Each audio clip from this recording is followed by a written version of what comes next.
This is Tanya Inside Out, Tafshin Pei Hey at G4, Chapter 9. I don't know if we're going to get to Chapter 9. But just in Yana de Yoima, in Igeris Tshuva, the Balatanya speaks about Tshuva Tata and Tshuva Ilah. What's the difference? Al Regel Achas, Tshuva Tata is realignment of behavior. You were doing, speaking, thinking the wrong thing. Stop it. Right. Stop doing, speaking, thinking the wrong thing. What happened to you doesn't matter. Just stop being an idiot. Just stop shouting at your wife. Stop being horrible. Stop eating the wrong thing. Stop. That's called tshuva tata. Yeah? That's extracting the hay tata. That's why it's called tata. I mean, lower tshuva means extracting the lower hay of the Shem Hashem, which is malchus, which is behavior. It means that the behavior fell into klipa, so stop it, bring it back, and start acting like a mensch. Yeah, just like in your business, you have to do things that you don't like, and you do things that you don't like. Why can't you do that in your life?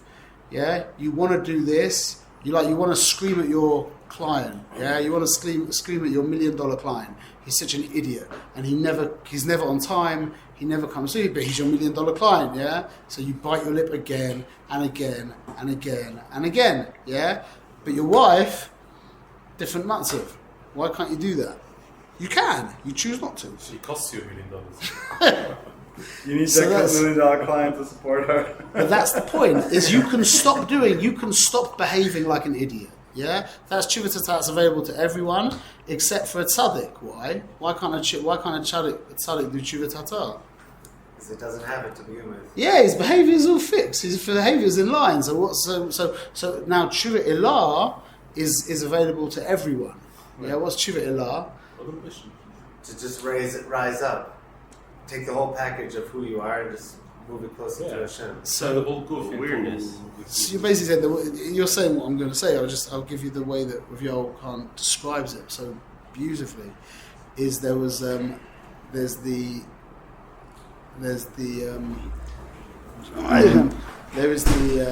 Before I forget, someone bought a book from you. Oh, sure. If you share it was a masterclass or something. Oh, sure. So Tshuva Ilah, there's a moshel from the Zohar Kodesh. I actually saw it in the book Inner Space by Aryeh Kaplan, which is an amazing. You've read Inner Space? We have it. I think the pink one. That wasn't the question. You read it. So, yeah. I'm visually more stronger than Inner Space is worth a seder in. Wow. It's really worth a seder in. It's really worth a seder in. It's Moedek a sefer. And I saw just as an ago, I saw somebody in Shimon HaTzadik reading a Sefer Yetzirah, yeah? But it was in Hebrew. It was a translation of Aryeh Kaplan's English Sefer Yetzirah. That was funny. But anyway, so Inner Space, he gives this beautiful moshel of the glass blower that describes the 5 madrigas of the neshama. Yeah, if you want to, don't get complicated but just try and understand it. So you got Noran Chai, yeah, Nefesh Ruach Neshama Chaya Yechida. Okay, so the moshel of the glass blower is the Yechida is the initial thought that the glass blower has to blow his glass vase, whatever, yeah? That thought and him are absolutely echad, yachad, and miyuchad bound up. You can't point to a thought somewhere. It's completely merged with the mind of the glass blower, yeah? Now he draws the breath, yeah, the air inside his lungs. That's called the chaya. Yeah, that you can actually point to. It's separate but submerged within. It's manifest, you say. Yeah, exactly the point. It's something, but it's not really something, and it's completely consumed within him. Yeah, that's higher. Yeah, then neshama is the interface. It's the air, the name for the air on the lips of the glass blower. as it's going into the tube. Yeah. Neshima. The what? Like neshima. Biduk, yeah. Ruach is that air going down the. If you ever watched it, they have these like massive metal things, like big straws. Yeah. The air going there, and the nefesh, what you do is the air that ends up in the actual receptacle, yeah, in the kli. There's a very helpful analogy to understand that. He said it from the Zohar. I saw it in I didn't see it in the Zohar. So Tshuva Ilah, but that's biyapach, biyapach, biyapach. Yeah, that Hashem blew into our nostrils. Yeah, that's loshen. It's actually loshen also tepuach, which is the Indian of the hakal tepuchim, the apple tree. The Indian of tepuach is also, and that's the Indian of Rosh Hashanah with the tepuach and the vash. What? What's the connection to tepuach? The same letters. It's the same oisius, peiches, tepuach, and for yapach, that to blow. It's the same Indian. So Shorish? You same Shorish? same, yes, the two, peiches. So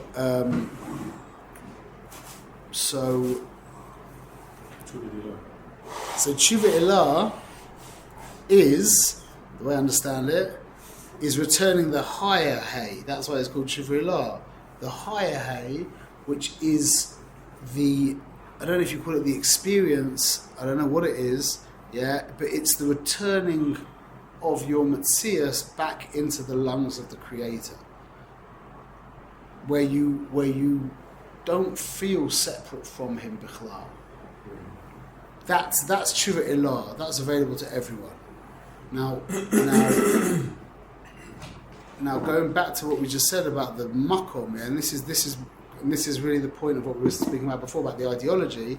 The makom shabbat tshuva oimdim tzadikim gemom en yachol lamud, yeah.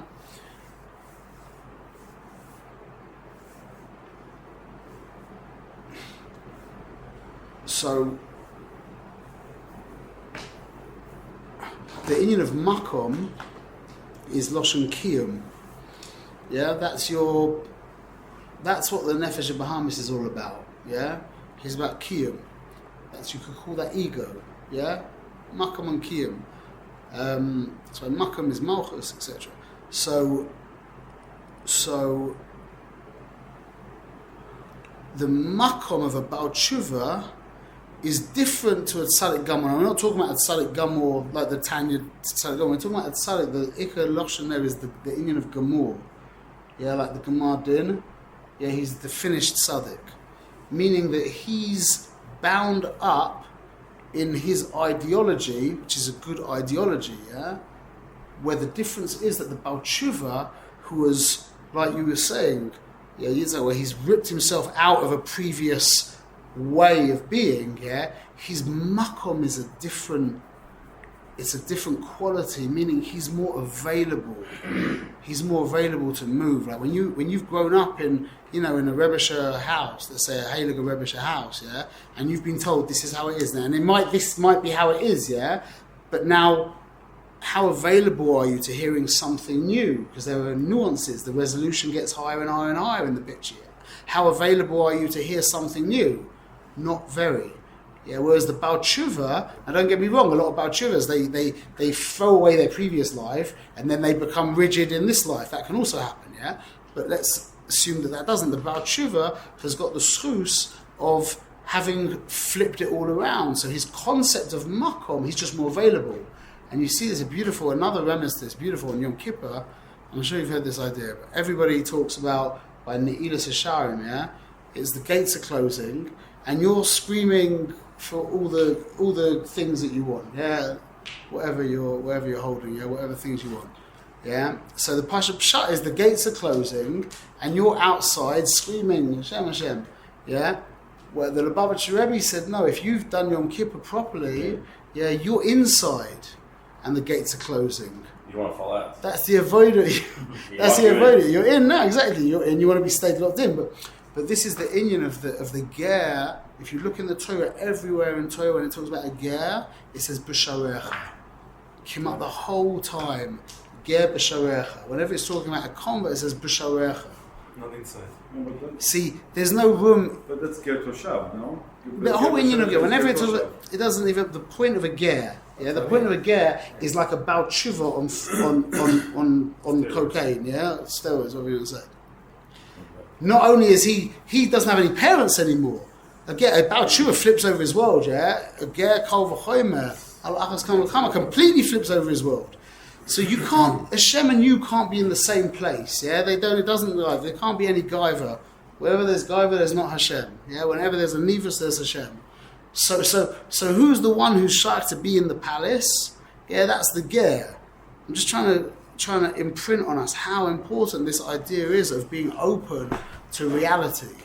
Again, now you'll say, well, what about Christianity? You have to go like Yisroi and feel all the Avodah Zaras and check out everything, yeah? You have to listen to every crackhead in the street with his philosophy and hashkafa, yeah? Yeah? You'll work out your line. You draw that line yourself, yeah? But that doesn't mean that just because you don't need to listen to this nutcase over there, that doesn't mean that you don't need to listen to anybody, yeah? You have to be courageous and you have to do your due diligence. We say, Ein Kelokenu. Yeah, before we say Mi Kelokenu. So first indulge yourself in a sefer like Tanya, where you can actually get a worldview, and now you can entertain other thoughts. And this is the crazy thing. If Torah's MS, yeah, why are people so terrified of you hearing another idea? Doesn't MS always stand? Why doesn't Shek always fall away? Yeah. So I'm not worried. My kids haven't asked me the question, how do I know God exists? Depends how the sheker will catch them. That the problem is the person himself. If he wants sheker, if he wants himself, if he's not prepared for reality, yeah, then it's just an excuse. He's just looking for an excuse. You make it your identity. The what? You make what you know your identity. Of course. Instead of Instead of learning, yeah. you make the knowledge your identity. Yeah, it becomes an Avodah Zarah. Well, you become the Avodah Zarah. You use the information to be mischazik. So yeah, we're using strong change. But the Indian, you use the Avodah Zarah. You use the information to fortify yourself and to become more, to turn yourself into a davar bifnei atzmai. That's called elim acherim. But that is the point. Is that you see there has to be that openness to reassess. There has to be, and in the religious world, I'm not talking about our religious world. In the concept of the religious world, that is not available. There isn't. You can't talk to a religious person. He tells you, well, we just believe. It's a dogma. Yeah, why? Yeah, so that's called. It's called a dogma. It's an ideology, which smacks of the word idol. Anyway, okay, so. After that rant, let's get into chapter 9, okay? And there's this because it's really amazing, okay? So, it's really on topic. It's always on topic. Anyone's heard of the DMN? Anyone who's been in the Blessed Life class? Default Mode Network, yeah. So it was amazing. I read this book called How to Change Your Mind by what's his name? By someone Pollock, was it? Stephen Pollard. I've seen the movie too. No, not Pollard. Jonathan Pollard. Like Carnegie. No. How to Change Your Mind. Either way, he's a yid. He wrote this. It was a book, yeah. So he goes to town on the DMN, and the Reclaiming Sanity book is all about DMN. DMN is basically, it is like the physical seat of your ego. Yeah, it's your ego. Yeah, the place where the place. It's a default mode network. Means it's a bunch of, I don't know any of this stuff. Yeah, but it's a bunch of neurons that fire together and whatever it is, and it's like you could locate it. Yeah, it's like a few places. Yeah, and those neurons firing with each other create the seat of your sense of self. That's where your sense of self is created. Yeah, so in chapter 9, the Rebbe talks about how the Nefesh of Bahamis, his primary dwelling place is in the left side of the heart, and the Nefesh of the Keys, his primary dwelling place is in the brain. Yeah? And from the brain he goes down into the right side of the heart, and the Nefesh of Bahamis, who primarily dwells in the left side of the heart where the blood is, the unoxygenated blood, he is mispashe up into the brain, which sounds nice and cute and like medieval and like like that kind of stuff, But then after I read this book from the guy, this book on psychedelics, I read a bit of, I investigated into quite a lot. This is clearly what the Rebbe was talking about, that the idea of the nefesh bahamis in the heart going into your brain, he says the blood pumps into the brain, and that's when the nefesh bahamis gets his thing, So what does psychedelic drugs do? Psychedelic drugs, the consensus amongst modern research is that psychedelic drugs like psilocybin and LSD and DMT is a big one. What they do primarily is they discontinue your DMN. How do they do that? Neurotransmitters. You disconnect the neurotransmitters that they relate what you know back to what you knew before. That's not what he said. I don't know. Maybe that's an outgrowth of what I'm. What was it? It resets the paths of your neural activity. Well, you can't He reset just the said path. all he says is well. I don't think you can reset the path, but I mean, usually the whole point of default mode network, Oh. the DMN, is that the brain, after going through a situation once, creates neural pathways which are shortcuts, so it has to spend less energy. Yes. So let me just I'm going to finish just to stay on topic. That was on topic. That was beautifully said. It stops the blood going to the DMN, meaning it just kind of cuts off the chashmal. It cuts off the chashmal from the DMN, so the DMN drops away, and all of a sudden, like this is the Indian. Why when my 1-year-old gets this cup, is he like chewing it and marveling at it and and I get this cup and I don't even notice the cup bichlal. That's my DMN. What you were saying is what my DMN does. I don't have to discover this cup all over again. There was one day, or a few days maybe, many years ago, when I was discovering what a cup was. And your brain has to piece together from different cups, what a cup is. And eventually you make shavas against all things that are made of paper or plastic, and your mind systemizes everything, So when I'm actually looking at this cup, what's actually happening, and this is the reason why I'm not like, wow, is that my brain is playing a mental movie, like you were saying, and I'm not actually seeing the cup. I'm seeing a mental projection of the hundreds of thousands of cups that I've seen in my life for the past 40 odd years. So there's no wonder there, because it's just old news. When you take psychedelic drugs, there's other stuff that happens as well, but just indulge me in this. When you take psychedelic drugs, it discontinues the DMN, and it wouldn't be surprising if you saw some guy sitting there going like this. Wow. Because those movies aren't being played anymore. You go Kol v'chomer, go out into the forest, and and so what is the thing? Let's take this let's go a little bit further, I mean, you've seen a lot of cups in your life. You've got a lot of references for cups. That's an extraordinary cup. What? That's an extraordinary cup. All cups, everything's extraordinary. What have you got the most references for? Yourself. Yeah, that's the ultimate movie that you're watching all the time. And the same thing happens. Exactly, that's the point. The whole thing. People say don't look in the mirror on the mushrooms. I disagree, because that's what you do. However it is, whatever it is, that, believe me, the physical part of you is if a person's thinks that if a person's identified with his body, he's got a long way to go. Yeah, the real extraction is from your personality. That's the real avoider.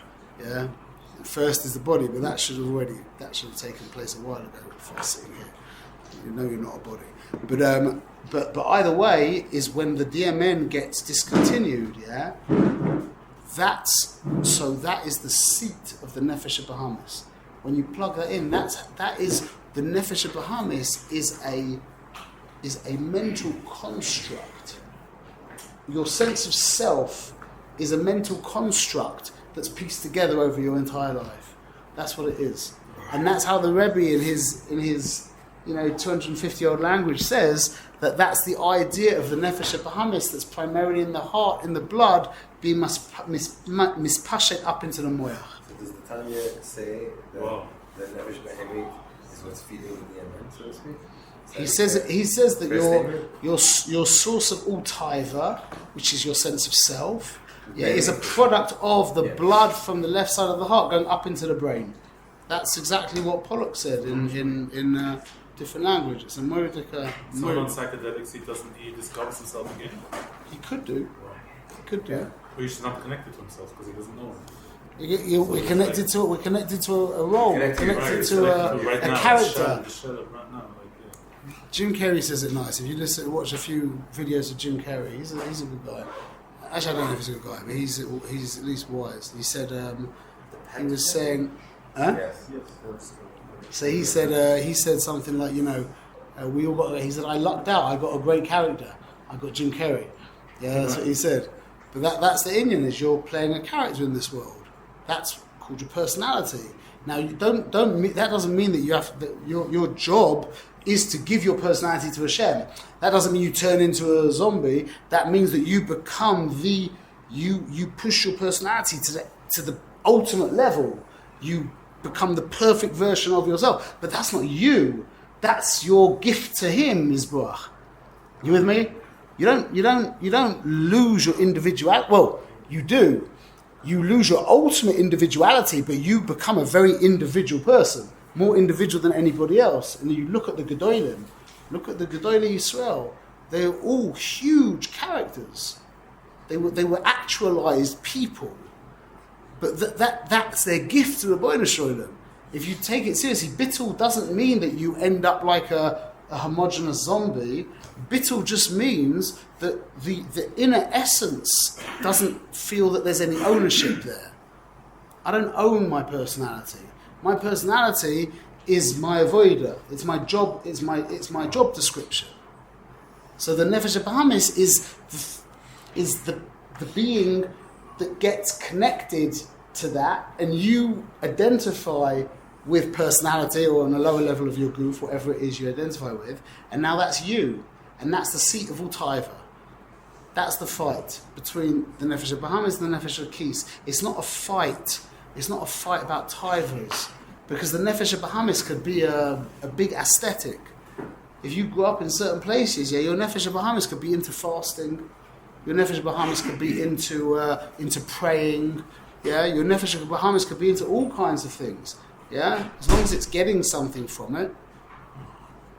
The fight of Yiddishkeit is an identity.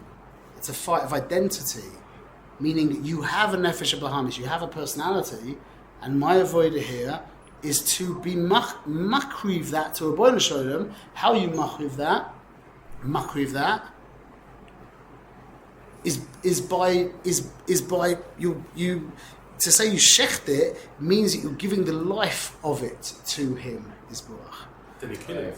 What? But then you kill it. But you're giving the life to either way. I build it more and more, but with the intention of doing His will. But the idea is the idea is the disidentification with it, which means and you can't do it when you're in it. Yeah, you have to be identified. Like I'll tell you, a good example of this is a photographer. Yeah.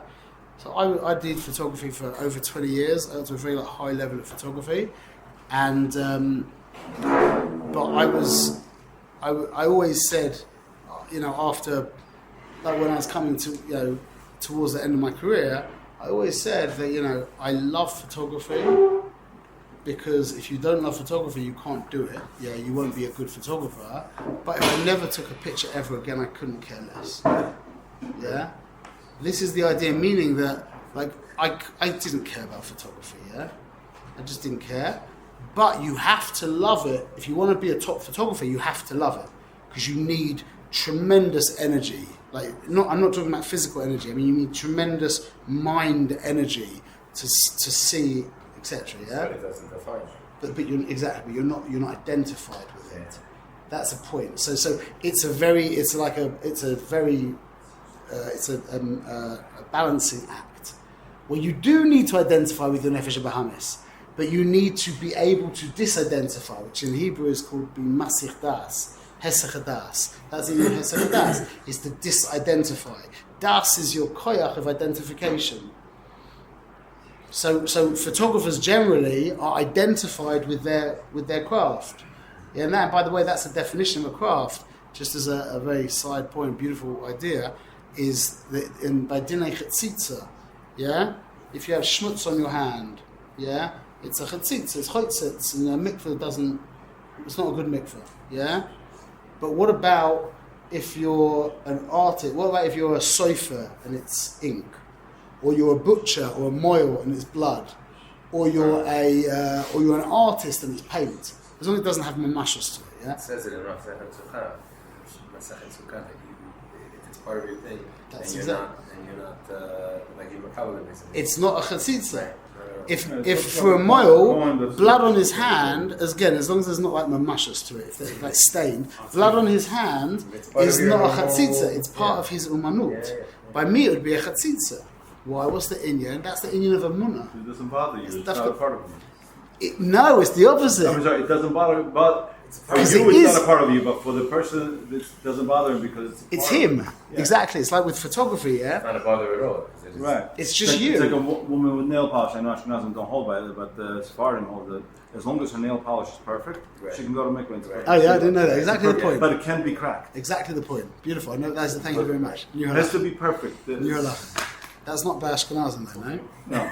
No, that's amazing. Thank you. It's That's a, really it's a Sephardi. that's great. Makes a lot of sense. I'll be Ramadia brings that from. I mean, a lot of From Sephardim Amunat. bring it from that coin that's doing shechita and is covered in blood. So that's it doesn't that's bother exactly the for the thing. woman. It's a part. I'll go even further. I'll tell you, as a photographer, yeah, I teach photography to a lot of people, and when they first get their camera, they have like, it's like them. There's the person in front of them, and then there's this like foreign demon who they hate. Yeah, they don't know what to do, and all the camera is a problem.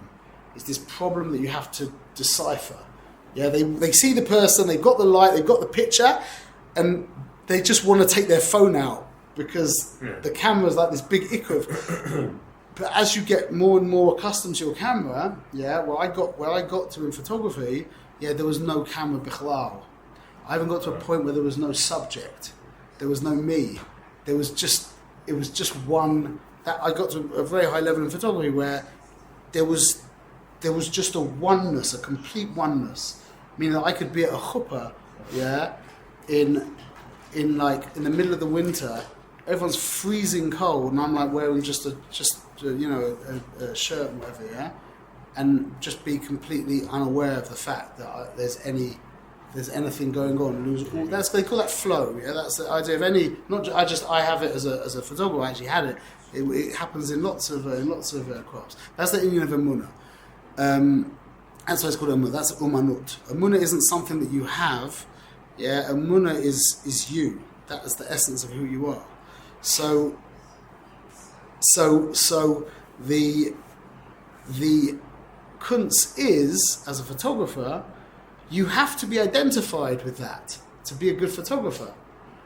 But the kunz is, that you have to be able to disidentify as well. That's the whole avoider of life. That is the avoider of life, is to know when to be Masir Das, to disidentify, and then you can offer it to Hashem. Because if you're it, you can't offer it to Hashem. There has to be that separation between you and it, at least for Shachris, let's say. At least for Shachris. That's part of the avoider of Shachris. Is Hesach Das from your fus, from who you're not. That's why tefillah is korbanos. Anyway, That's the shortage of the word korban. No? sorry. That's the shortage of the word korban. Korban is lashon le'akriv, to bring bring close. makriv, to bring close. To bring close, but you're sacrificing. All you're doing by sacrificing is bringing it close to Hashem. You're giving that closer. That's why it's called nefesh bahamis. It's a behema. It's a mamash a behema gasa. You're giving him. You're being makriv to him a par. Okay, so this really is the battle, yeah. And I mean, most people don't. This is a very sophisticated idea that we don't talk about in yeshivas. is this identity battle. It's not something we speak about very much. And this is how, from what I've learned, this is Yiddishkeit. It's a battle of identity, and that's why it says that the Torah can be a sammavis. A person could be learning Torah mamash, and it can be the Gemara says itself. It can be mamash a sammavis. Yeah, what's the inyan? Is if he doesn't understand about this identity crisis that the Jew is involved in. The Jew has to be. See, we've said this many times, but you've got. Very, very quickly. You've got the place in which the fight takes place. Yeah, that's called the nefesh hamaskeres. That, for all intents and purposes, is you. That's your sense of self. Yeah, that's your consciousness, your awareness. Within that space, yeah, there is a raging battle between what's called the nefesh habahamis and the nefesh hakis. Call it the nefesh, the neshama, whatever you want to call it. Yeah.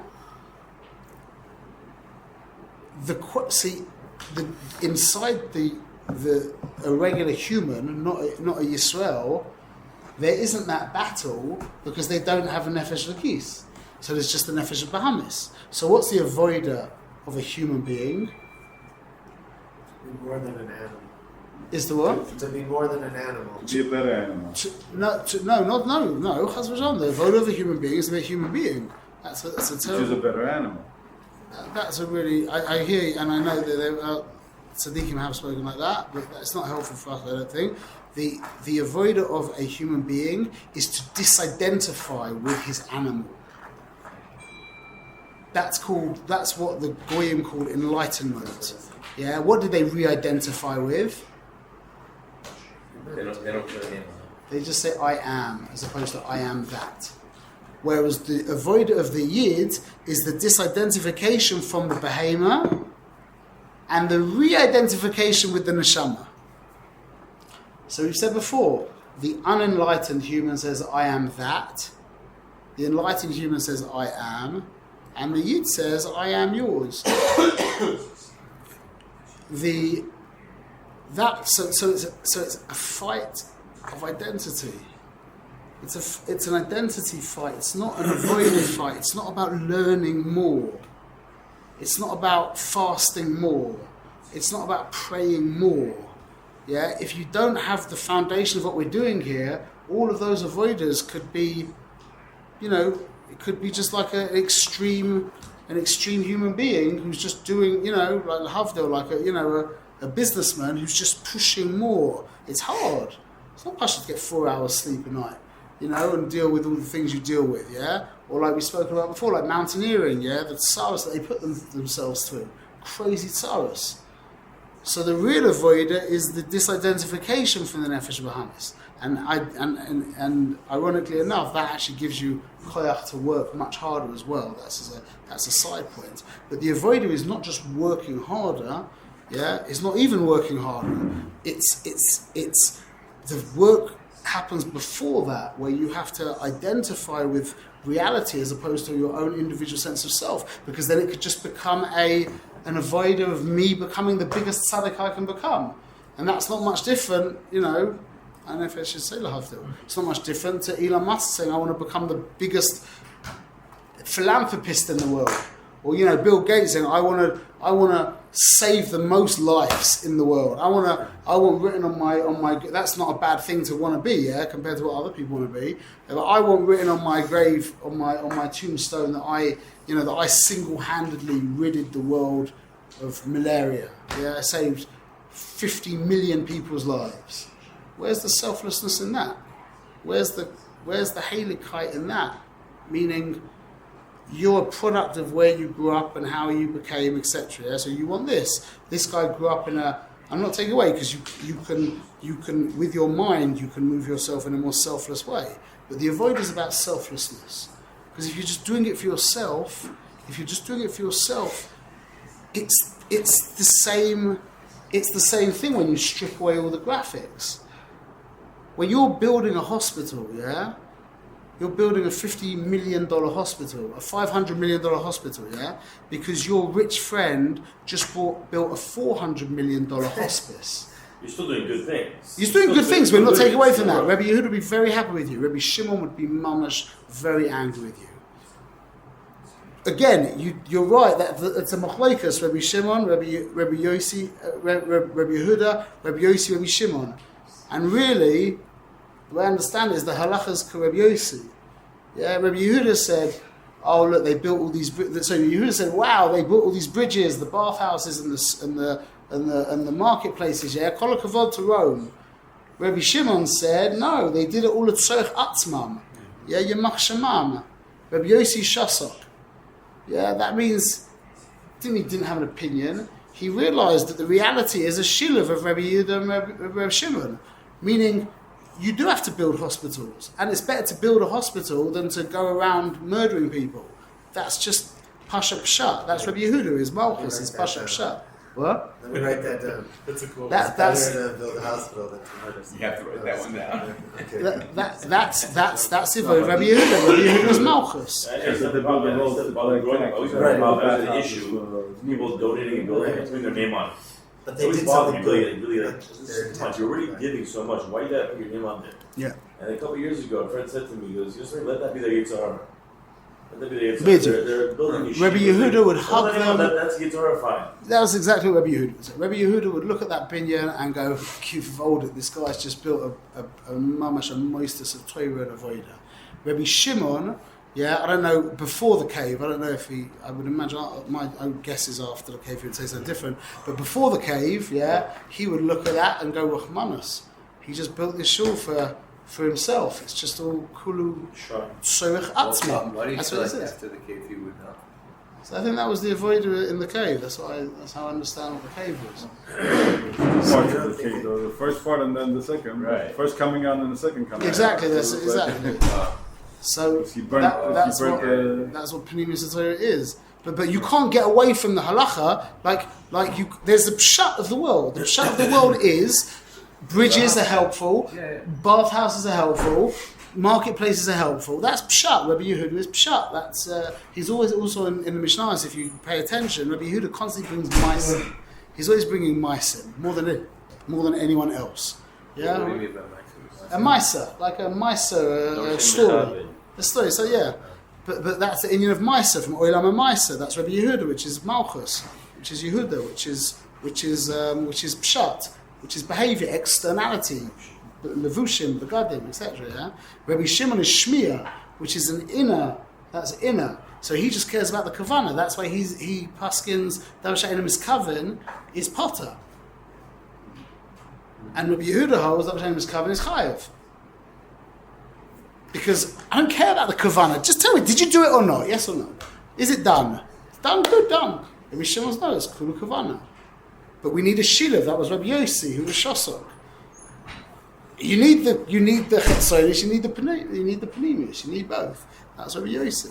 By the way, it's not the same Rabbi Yossi, but there's another Rabbi Yossi in the Mishnah, in Avos, Rabbi Yossi Chosid. Yeah, the Talmidim of Yochanan ben Zakkai. Yeah, the 5 Talmidim. Yeah, Rabbi Yossi Chosid. He was a Chosid. So there's a way of being makasha that Rabbi Yossi to the younger Rabbi Yossi from the Mishnah with Rabbi Shimon. Yeah, that's the Indian of Chasidus is a shiluv, a mamash shiluv between the Chetzonius and the Panemius. We don't put a dagesh on either side.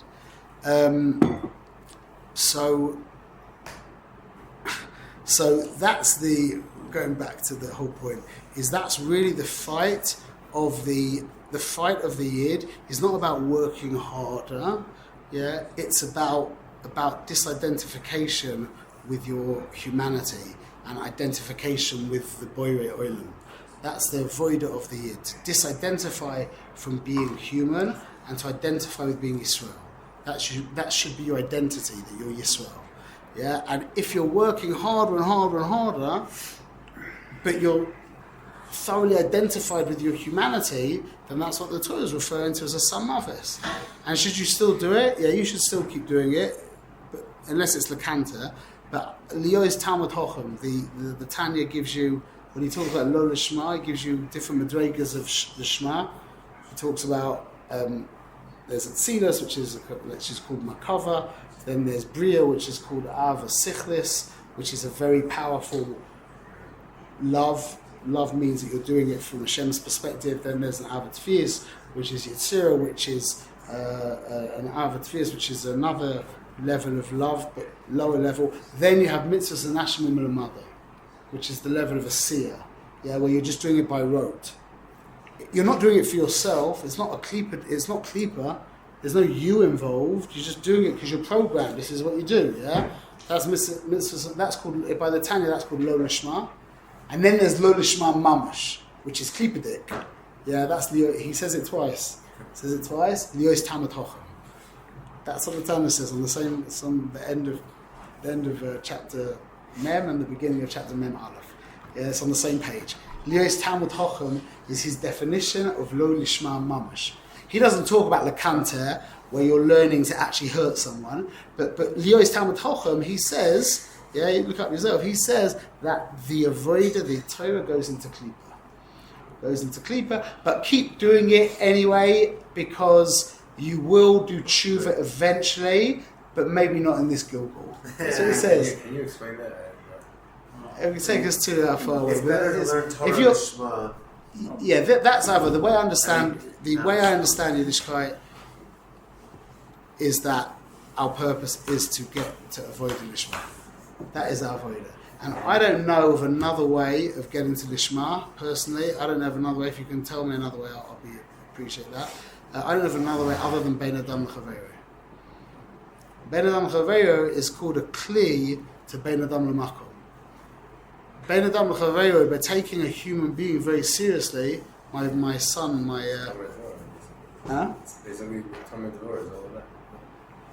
So my son said a beautiful thought on tefillin. Tefillin is a very like Bein Adam L'Makom kind of mitzvah, yeah? What's the time? When can you put on tefillin? Day. What does the Gemara call the time? Shir Chaveri. To makeh chaver medalad amos, yeah? To be makeh your chaver. You can't put on tefillin until you can recognise another human being. Moedik is what. That's moedik. Until you can recognise another human being, again, this is what? You mean physically by the light of the day? Yeah, but that's just the Indian meaning that the time for when you can put on tefillin is when you can recognise that another human being is a metzias. Because this is the ultimate kal v'chomer. The ultimate kal v'chomer is if that person in front of you, who you can see and smell and touch and hear, is not a metzias, then how on earth could it be that the invisible silent creator is a metzias by you? Dimyoinus. It's dimyoinus. מכיר את חברו במידה לטמות. Yeah. מכיר את חברו מידה לטמות. That's the halacha. That's the time when you can put on tefillin. Yeah, that's to my son Eliezer. But that, Huh? I mean, I like that word. But it's an important Indian. That's the point. So again, getting to Lishma means disidentifying, or at least being able to disidentify from the Nefesh Bahamis. And like I said, I don't know of another way other than Bein Adam L'Chaveiro. And just to bring it to a beautiful gematria, I'm sure I've said this before, is V'yahavta Re'echa Kamoicha Ani Hashem is the B'diuk same gematria as V'yahavta Es Hashem Elokecha. Love your neighbor as yourself, I am Hashem, I think it's 907, is the same as love Hashem your God. But look at the point, the amazing thing is, love your neighbor as yourself, I am Hashem, that includes love of Hashem. Love Hashem your God, meaning that if you put all your avodah, Second passage. love V'ahavta es Hashem Elokecha, from Shema, V'ahavta es Hashem Elokecha, love Hashem your God. If you put all your time into genuinely trying to appreciate other human beings, yeah, you will start to really recognize your own Hashem. I don't know of another way. And if you really put yourself into your avodas Hashem, yeah, and you've got no recollection of a human being, yeah, you have to rework that. That's not okay. Okay, so wow, time's finishing. Okay, we're going to finish. I want to explain two 3 levels of bittul that I love this idea so much. It's so special. So the Rebbe speaks in chapter 9 about 3 levels of bittul. Yeah, it's called sarim lemashmasa, batelim etzleh legamrei, and makavra leh.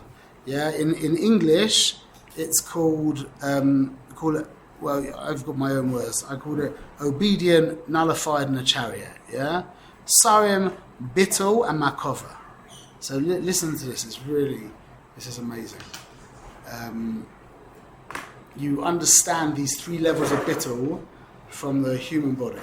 Okay, you've got the brain, you've got the inner organs. Let's just talk about the heart, but it's the same for the kidneys, the liver, the spleen, whatever. Yeah, you've got the brain, the heart, which is the inner organs, and then you've got the avarim, the limbs, the hands and the feet. Yeah, they're 3 different levels of bittul. It's really, I love this so much. That the brain, the brain does its own thing. Yeah, your brain is sitting there thinking about whatever you want, or whatever. It's thinking and thinking and thinking. And now you need to learn Gemara. Yeah, you pull your brain and you harness it. That's called a brain that's bottle. A brain that's bottle isn't sitting there stationary.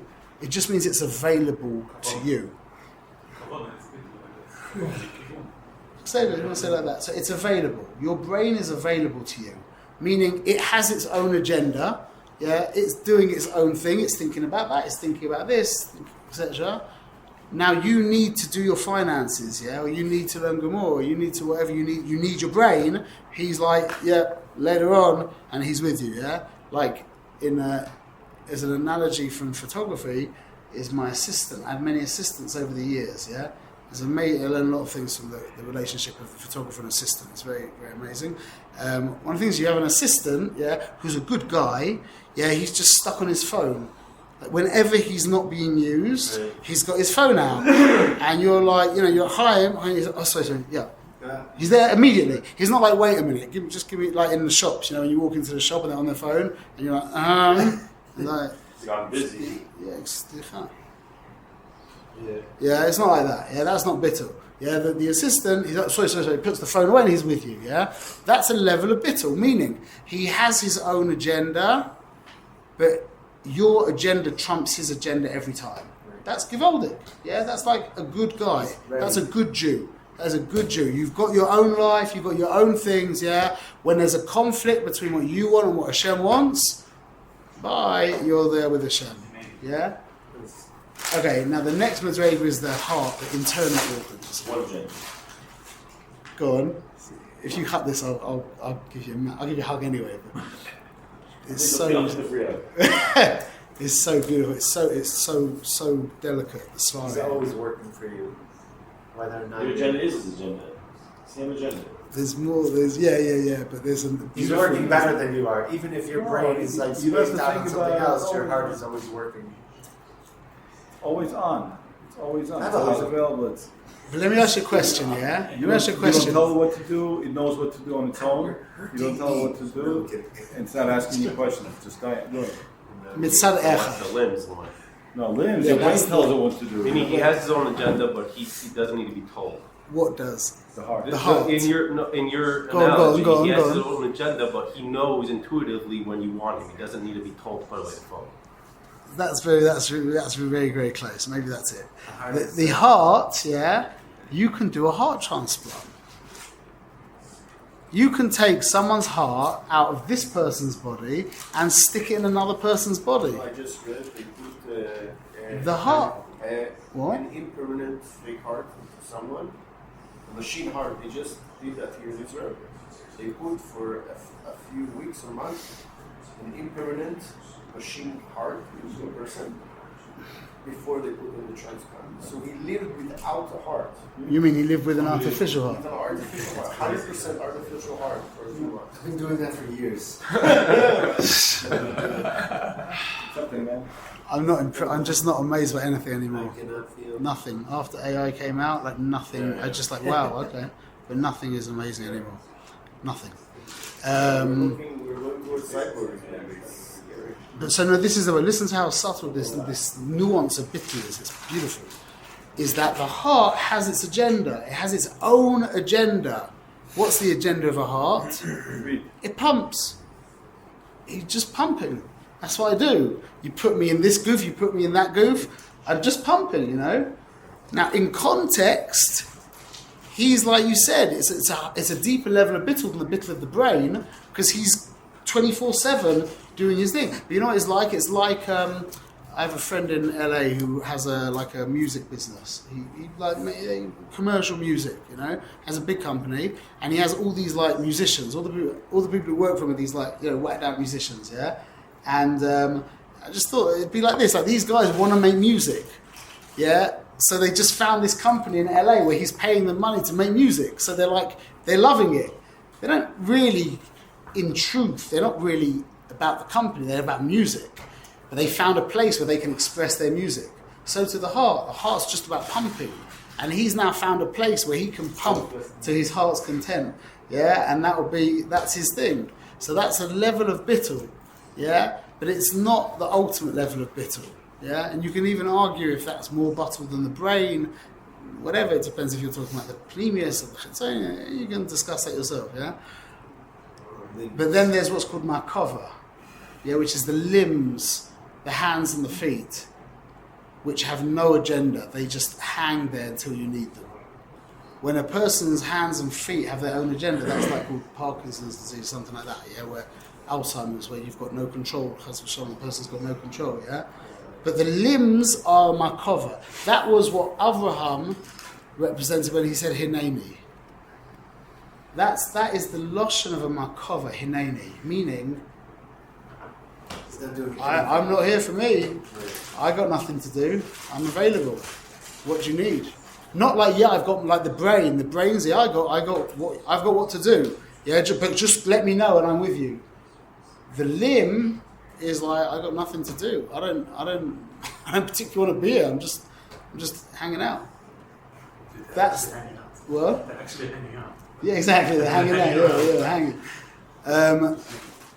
And there is actually a deeper level of bittul, which is confusing, because it's called the level of a limb. It's a deeper level of bittul is actually the bittul of the tanoim, which I heard Manis explain. The bittul of the tanoim was a preemptive bittul, meaning they intuited the Ratzon Hashem, not just that there was no agenda where they were waiting to hear the command. Is like I had an assistant. Whenever your assistant gets to this level, he becomes his own photographer almost immediately, where he knew so well what I wanted and how we were flying, is that wherever I would need him, he was already there. That was my friend Yochanan Katz. He was always there. Wherever you needed him, he was there. That is a level beyond. But that's not. We don't talk about that. I think that's just another nuance. It's like the miracles. It's like the miracles that they were created before, like during the Shia. The miracles were. Erev Shabbat Ben Shmashat. Yeah. Miracles. Yeah, like the Miriam's You mean well, the sea splitting? Miriam's well, the mouth of the donkey, the tongues that made the tongue. Basically, they already exist, and we just walk into it. No, he's anticipating your needs before you. I hear you're going to get converted. I hear what you're saying. I can hear what you're saying that, but just to keep it simple, because it's very easy to remember. If you just remember, you've got the brain, you've got the heart, which is any internal organ, and you've got the limb. I added a nuance on the end just because I couldn't help myself. I probably should have done that. But just to keep it easier, you've got the brain that has its own agenda, but it's prepared to drop its agenda. That's a normal good Jew. You've got your own agenda, and whenever there's a conflict between your agenda and his agenda, Yisboach, you drop your agenda. Yeah? Hopefully we're all in that, at least in that matzav, yeah? Then you've got the heart, where your agenda is his agenda, but it's your agenda. That's a high level. You want the avoidance Hashem. You want to do mitzvahs. That's a very high level. You want to do mitzvahs, and Baruch Hashem, you're a Jew in the world, so you now get to do mitzvahs. Yeah, that's the heart. And then there's the highest level, which is you've gone beyond everything. That's called Makava. And that was the level of the Avois, etc. What was the highest level you said? Huh? Makava. Before that you said there's this, and which is the highest level. What did you say? I said what? You said then there's this, which is the highest level. What is this? Makava. The idea of chariot, of the limb. So you've got the brain, the internal organs, and then the limbs. And that teaches you about these 3 levels of bittul. Yeah? And what's the level of Makava? Huh? What is the level of Makava? What is... The level, you explained that the level of the heart where you want to do mitzvot. So what's the level of Makava? The level of the Makava? Oh, yes. A level of Makava is there's no... that you've been replaced by reality. I mean, your sense of self has dissolved into reality.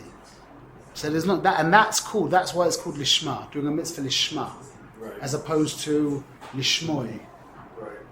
Why would it be lishma in feminine? Shouldn't you be doing it for his sake? Yes. So there's a lot of pollution on this, but this is the ultimate thing that I've heard, is that you're doing it l'shem mitzvah. Mitzvah is feminine, yeah? So the shema, you're doing it for the shem mitzvah, not for his sake. Right. Well, what about his mitzvah? No, why? Because just like Hashem would do the mitzvah for the mitzvah's sake, you're so bound up in him that he's doing the mitzvah for you, and therefore the mitzvah is taking place for its sake. Not for his sake, because that means there's you doing it for him. That's a big madrega. But the ultimate madrega is lishma with a hey, where your inner reality has been completely replaced by reality mamash, and now the mitzvah is taking place for the sake of the mitzvah. That's lishma. Okay, so we'll finish up. But basically the Tanya ends off. It's really like a very poetic thing. If you get a minute, there's so much stuff here, but we'll leave it. If you get a minute, you should look into it. But he kind of like, it kind of becomes like a poetic like. It's like the nefesh and Kis's fantasy. That's like what the end of Perek Tes is. But then Perek Yud is the Perek about explaining what a tzaddik is. But the fantasy of the nefesh Elokis is when the entire nefesh, the nefesh Bahamis and the goof are completely nullified to it, and his chokhmah, bina, and das, and his ava and yira, and his levushim, his behavior, his thought, speech, and action, entire mitzvahs and Torah. Yeah, there's no impediment. He's just one shtick. Avodas Hashem. That's the fantasy of the Nefesh Elokis, and he goes through the whole thing. He speaks how it goes through. It comes from a higher level, and it's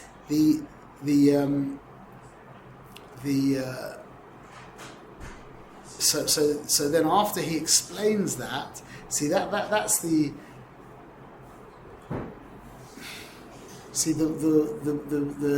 simple way of learning Tanya is he speaks about 5 kinds of people. Yeah. You got the tzaddik v'toivle, the tzaddik v'raloi, the beinoni, the rasha v'toivle, the rasha v'raloi. We'll just call it the tzaddik beinoni rasha, yeah. And once you've read a few prakim of Tanya, yeah, then you're like, wow, that means I'm a rasha, because the beinoni never does anything wrong in thought, speech, or action, yeah. So you call yourself a rasha. That's what happens to everyone. But by the time everyone gets to chapter 13, they have this revelation. You see their mind when you read it, and they're like, wait, that means I'm a rasha. And if you want to learn the Tanya like that, I wouldn't advise that, but then that would be true. But really, the way I've understood it, what I learned from my Rebbe is that the Tanya is describing 5 different internal states that you can cycle through, and you do cycle through all the time. There's the state of the Tzaddik Gamor, where there's absolutely no you whatsoever. Yeah, there's just the Rosh. Then there's the Tzaddik She'einu Gamor, which is the most actualized human being, a human being serving God on the highest level. Then there is the Beinoni, who has his own agenda, just like the brain, but constantly puts it to the side to serve God. Yeah, and he could never do it. He couldn't even do an Aveira. he can't do an Avera, not because he doesn't, the tzaddik can't do an Avera, because to him an Avera is repulsive. He's aligned with God. God doesn't like an Avera, so I don't like an Avera. But by the Beinoni, he's not aligned with God, he's got his own agenda, so he sees the pleasure in the Avera, but he literally can't do it. Why? A few different reasons maybe. But for a reason he can't do it, he can't afford to do it. It's like the man could appreciate, being unfaithful to his wife with another woman, That's a Beinoni. but he would never do that. What? That's a Beinoni. What? That's a Beinoni. That's a Beinoni. A Beinoni is the man. Yeah, a Beinoni is a man who's married to his wife who will not cheat on her.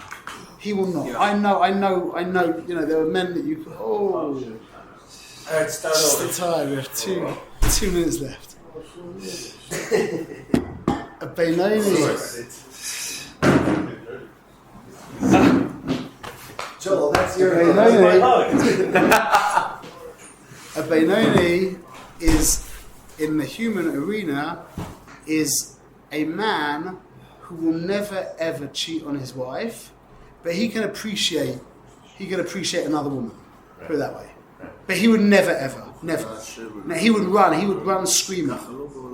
That's a Beinoni, meaning he actually can't cheat on his wife for whatever reasons, whether he can't entertain the divorce or that she's he doesn't want to hurt her in that way, or what? I said that's a Madrega, Marshall Madrega. I thought it was a Russia. The Russia's the guy who would cheat on his wife. The Beinoni is a Russia. His inner world is a world of Rishus, but he acts like a tzaddik. You can't distinguish on an outward level between a Beinoni and a tzaddik. And Russia is a Beinoni who makes their own decision. Say it like that. What? I think he lives with Chelka Nefesh. Who? A Beinoni? Yeah. Yeah. How can I say? You say it a bunch of ways. That's also true. But what I'm trying to say is that you go through these. There are times, when that thing pops up on your computer, and you go like that, and you tap it away. That's when you're in the Bechina of Beinoni. There's other times when you're clicking away trying to find that link that you yesterday pushed away. That's a Bechina of Russia. So that we cycle through the different experiences. But this is what I want to say here: is at the end of Perek 9, it comes out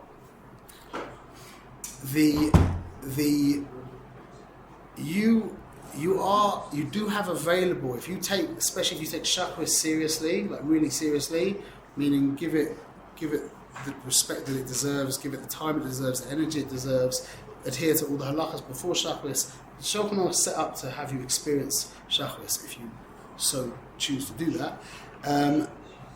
You can actually have an experience of a tzaddik v'raloi. But that's very, very difficult. The experience of a tzaddik v'raloi means that, and we'll learn that next week with Hashem, is that you're on fire for God. You are on fire for God.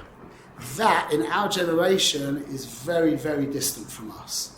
So why is that higher level than Tzaddik V'Toivloi? The Tzaddik V'Toivloi, that's not available to us. That's the irony. The Tzaddik V'Raloi, that's not really available to hardly any of us. What does it mean you're on fire?